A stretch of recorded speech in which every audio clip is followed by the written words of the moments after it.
അസ്സലാമു അലൈക്കും വറഹ്മത്തുള്ളാഹ്. മഹബീങ്ങളെ, എല്ലാവർക്കും സുഖമല്ലേ?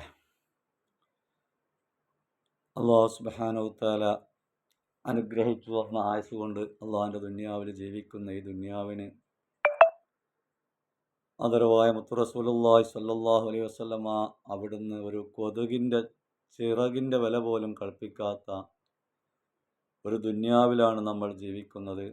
ആ ദുന്യാവിനെയാണ് നമ്മൾ ഏറ്റവും മഹത്വമായി കാണുന്നതും മഹത്വപ്പെടുത്തുന്നതും. ദുന്യാവിന് വേണ്ടിയാണ് നമ്മൾ ഓടുന്നതും. നമ്മളുടെ എല്ലാ പ്രയാസങ്ങളും ഒന്നിൻ്റെ മേലെ ഒന്നൊന്നായി നേടിയെടുക്കാനുള്ള ആർത്തിയോടുള്ള ഓട്ടത്തിൽ നമ്മൾ ആഖിറത്തിൻ്റെ കാര്യം മറന്നു പോകുന്നു. അല്ലാഹു സുബ്ഹാനഹു വ തആല നമ്മുടെ ഈ മജ്ലിസിൽ പങ്കെടുക്കുന്ന എല്ലാവരെയും അള്ളാഹു അവൻ്റെ ഇഷ്ടദാസന്മാരിൽ ചേർത്ത് തരുമാറാകട്ടെ. അവനോടുകൂടെ ചേരാനും മുത്ത് റസൂലുള്ളാഹിനെ മനസ്സിലാക്കാനും മുത്ത് റസൂലുള്ളാഹിൻ്റെ ചര്യകൾ പിൻപറ്റി ജീവിക്കാനും നാം എല്ലാവർക്കും അള്ളാഹു തൗഫീഖ് നൽകട്ടെ. ദുനിയാവിൽ നിന്ന് ഏത് നിമിഷവും നമ്മൾ വിട പറയേണ്ടവരാണ്. അള്ളാഹു സുബ്ഹാനഹു വ തആല ഇവിടുന്ന് വിട പറയുന്ന സമയത്ത് യഥാർത്ഥ മുത്തഖീങ്ങൾ ഉൾപ്പെടുത്തി ആഖിബത്ത് നന്നായിക്കൊണ്ടുള്ള മരണം നമ്മെല്ലാവർക്കും അള്ളാഹു സുബ്ഹാനഹു വ തആല നൽകുമാറാകട്ടെ എന്ന് ദുആ ചെയ്തുകൊണ്ട് അസ്സലാമു അലൈക്കും വറഹ്മത്തുള്ളാഹി.